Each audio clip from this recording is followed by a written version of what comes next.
Hello students, I am Himati Pashini from Department of Chemistry and today's our topic is metalloporphyrin. मेटालोपोरफायरिन ये bio inorganic chemistry का एक part है। Generally bio inorganic chemistry होते क्या है? तो bio inorganic chemistry is a branch of chemistry which largely focuses on the role of metal ion in living system. Bio inorganic chemistry जो होता है वो मेटल आयंस के लिविंग सिस्टम में रोल को डिफाइन करता है।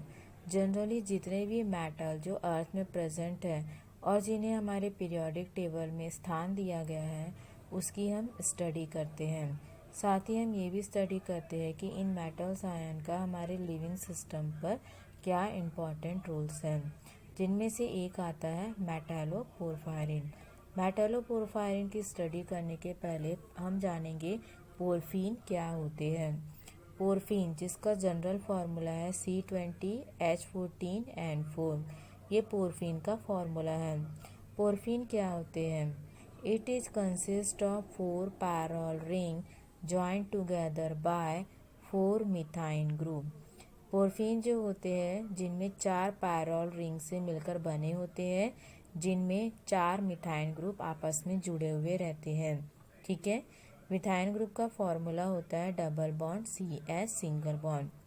ये जो पोरफीन होते हैं वो एरोमेटिक इन नेचर में एरोमेटिक होते हैं और इस पैरल रिंग में टोटल 26 इलेक्ट्रॉन कॉन्जुगेशन में प्रेजेंट रहते हैं। तो ये है, देखिए ये है पैरल रिंग का स्ट्रक्चर। तो सबसे पहले हम देखते हैं कि पैरल रिंग का स्ट्रक्चर बनता कैसे है। ठीक है, तो यहाँ पे ध्यान से देखिए,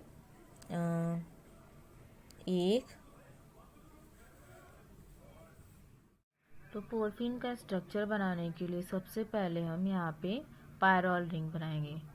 ये 1, ये 2, ठीक है, जैसे उसके नीचे 1 और ये 2। देन उसके बाद यहाँ पे 1 और ये 2, देन 1 एंड 2। अब इन सारे बॉन्ड्स को हम आपस में लिंक कर देंगे। ये देखिए इस तरीके से हम इन्हें क्या करेंगे, जोड़ देंगे।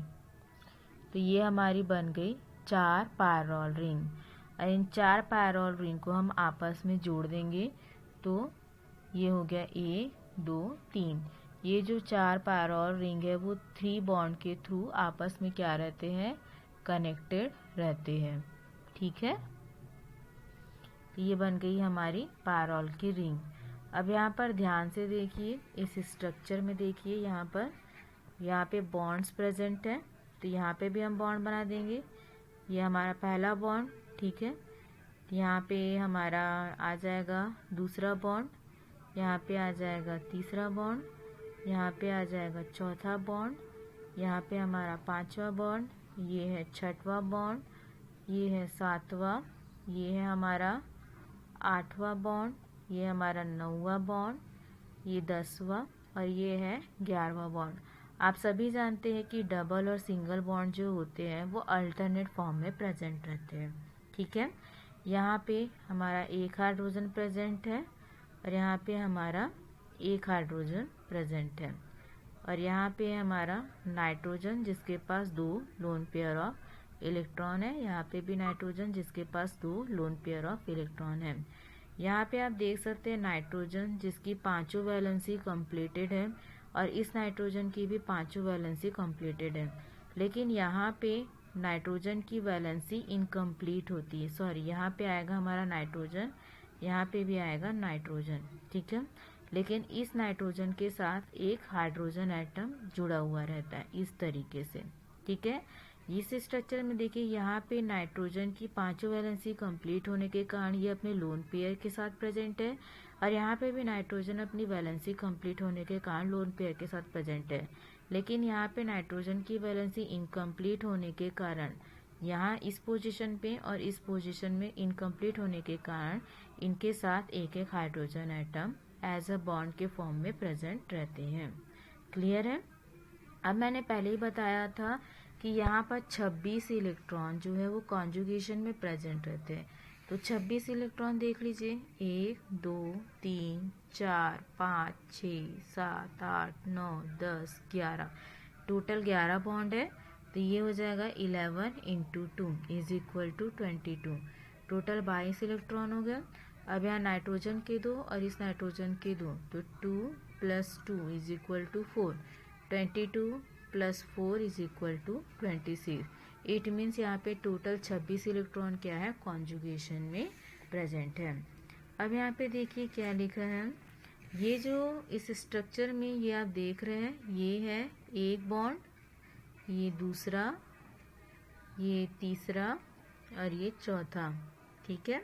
इसे ही हम कहते हैं मिथाइन ग्रुप। मतलब यहाँ पे टोटल कितने मिथाइन ग्रुप प्रेजेंट है, 4 मिथाइन ग्रुप प्रेजेंट है। मैंने पहले ही बताया था मिथाइन ग्रुप का फॉर्मूला क्या है, double bond CH single bond. तो यहाँ पे देख सकते हैं CH double bond CH double bond CH double bond CH double bond CH, ठीक है। तो इस तरीके से यहाँ पे टोटल कितने मिथाइन ग्रुप प्रेजेंट है, 4 मिथाइन ग्रुप प्रेजेंट है।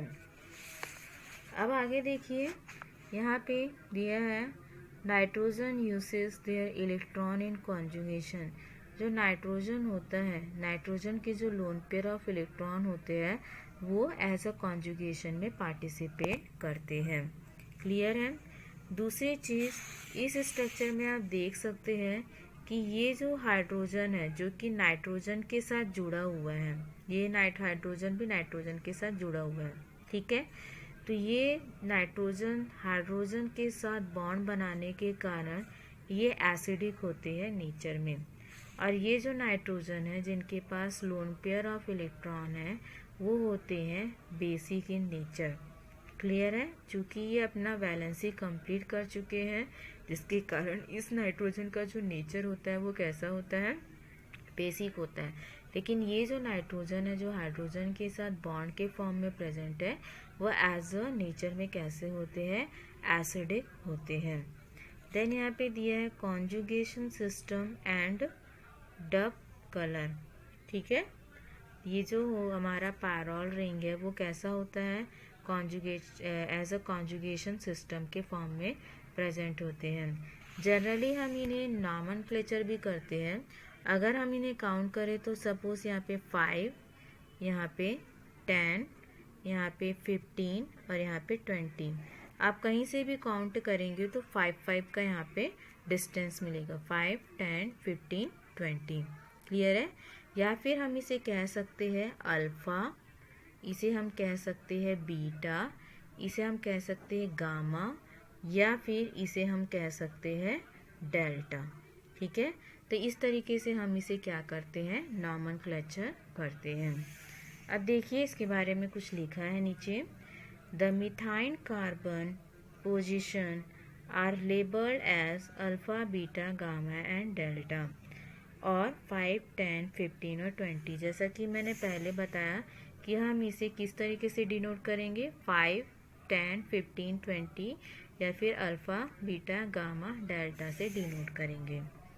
नेक्स्ट आता है, it can accept 2 hydrogen ion to form dication that is +2 और donate 2 proton to form dianion. ये जो है जो यहाँ पे क्या कह रहा है कि 2 हाइड्रोजन एटम एक्सेप्ट करने के कारण ये क्या बना रहा है, डाइकैटायन बना रहा है। ये देखिए यहाँ पे क्या बना, हमारा डाइकैटायन बना, और ये बना हमारा डाई एनायन। तो ये था हमारा पोरफीन। ये पोरफीन होता क्या है, और ये जो पोरफीन है वो किससे मिलकर बना हुआ होता है। अब हमने जान लिया कि पोरफीन होते क्या हैं। अब हम देखेंगे metalloporphyrin. Metalloporphyrin, in this ring the inner hydrogen atom are replaced as proton by dipositive metal ion। Metalloporphyrin ring में क्या होता है, जो हमारी पोरफीन की रिंग थी उस पोरफीन की रिंग में मेटालोपोरफीन की रिंग, यहाँ पे देखिए इस पोरफीन की रिंग में 2 हाइड्रोजन प्रेजेंट थे। मेटालोपोरफायरिन में क्या बताया गया, यहाँ पे क्या लिखा है कि inner hydrogen atom are replace. ये जो हाइड्रोजन एटम प्रेजेंट है रिंग के सेंटर में वो दोनों एज अ प्रोटॉन के फॉर्म में रिप्लेस हो जाते हैं और उनकी जगह क्या आ जाता है, मेटल आयन आ जाता है। यहाँ पे देखिए इस रिंग में हाइड्रोजन एटम रिप्लेस हो गया और यहाँ पे क्या आ गया, हमारा मेटल आयन आ गया। It is a planar conjugated system of pi bond. It is much more rigid than crown ether. इसका मतलब ये हुआ कि ये जो हमारा रिंग है वो प्लानर कॉन्जुगेटेड सिस्टम होता है। और प्लानर कॉन्जुगेटेड सिस्टम किस कारण से होता है, पाई बॉन्ड प्रेजेंट होने के कारण होता है। चूँकि हमारा ये ring as a conjugated form में प्रेजेंट होता है, जिसके कारण ये बहुत ही ज़्यादा रिजिड होता है as compare to crown ether. मतलब क्राउन ईथर के कंपैरिजन में ये बहुत ज़्यादा टाइट होता है। क्लियर है। The size of cavity is the centre of porphin ring is ideal for metal ion. जो पोरफिन रिंग के सेंटर का जो होल रहता है, जो कैविटी साइज होता है, वो हर मेटल आयन के लिए आइडियल होता है। इसका मतलब यहाँ पे कोई भी मेटल आयन आके यहाँ पे प्रेजेंट हो सकता है।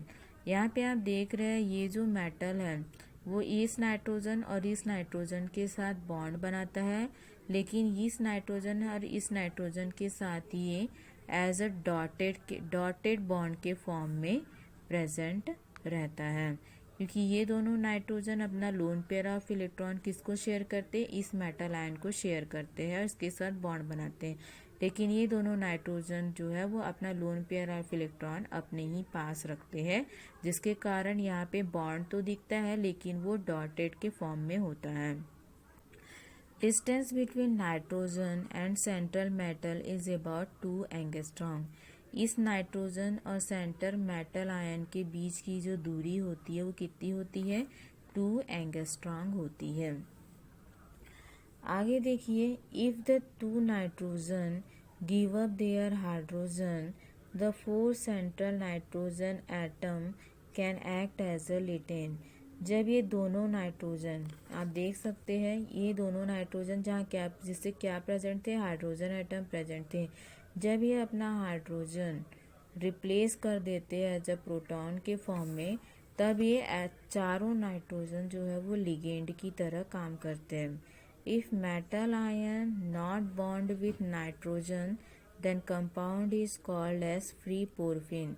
अगर इस नाइट्रोजन से कोई भी मेटल आके अटैच्ड नहीं होता है तो हम उसे क्या कहेंगे, फ्री पोरफिन कहेंगे। देखिए ये हमारा फ्री पोरफिन, क्योंकि यहाँ पे कोई भी मेटल सेंटर में प्रेजेंट नहीं है, जिसके कारण हम इसे क्या कहेंगे, फ्री पोरफिन कहेंगे।